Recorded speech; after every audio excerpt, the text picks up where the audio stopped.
কখনো কি এমন হয় অন্য কারো জীবন দেখেই নিজের জীবনটাকে একটু কম মনে হতে শুরু করে? সোশ্যাল মিডিয়ায় কারো সুন্দর বাড়ি দেখি, কারো ঘুরতে যাওয়ার ছবি দেখি, কারো সুন্দর সংসার দেখি, আর অজান্তেই ভাবি আমার জীবনটা যদি এমন হতো। কিন্তু আমরা একটা বিষয় খুব সহজেই ভুলে যাই। আমরা অন্য মানুষের জীবনের শুধু সুন্দর অংশটাই দেখি, তাদের হাসি দেখি, সুন্দর মুহূর্তগুলো দেখি, কিন্তু তাদের জীবনের কষ্ট, দুশ্চিন্তা না পাওয়ার কিংবা কঠিন সময়গুলো তো দেখি না, তাই না? অথচ নিজের জীবনের ক্ষেত্রে সবটাই কিন্তু আমরা দেখতে পাই। ভালো সময়ের পাশাপাশি খারাপ সময়, সমস্যা, ব্যর্থতা সবকিছুই আমাদের চোখের সামনে থাকে।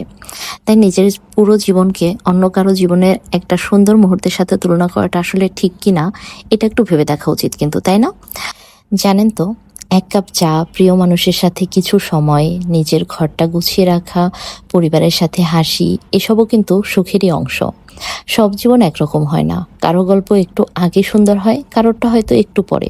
তাই নিজের গল্পটাকে অন্য কারো গল্পের সাথে তুলনা না করে নিজের মতো করে বাঁচতে শিখি। কারণ দিন শেষে অন্যের মতো সুন্দর জীবন নয়, নিজের জীবনে শান্তি থাকাটাই সবচেয়ে বেশি গুরুত্বপূর্ণ। আমার নিজের জীবনে কি আছে এটার দিকে যদি একটু নজর দেই, দেখবেন কি পাইনি এই চিন্তাটা না মাথাতেও তখন আসে না। যাই হোক, আজকে একটা ছোট্ট ভ্লগ আপনাদের সাথে শেয়ার করলাম। আমার এই ছোট ছোট ভ্লগগুলা কেমন লাগে অবশ্যই কিন্তু আমাকে কমেন্ট করে জানাবেন। ভালো লাগলে একটু লাইক কমেন্ট করে দিবেন। আজকের মতো তাহলে চলে যাচ্ছি, টাটা।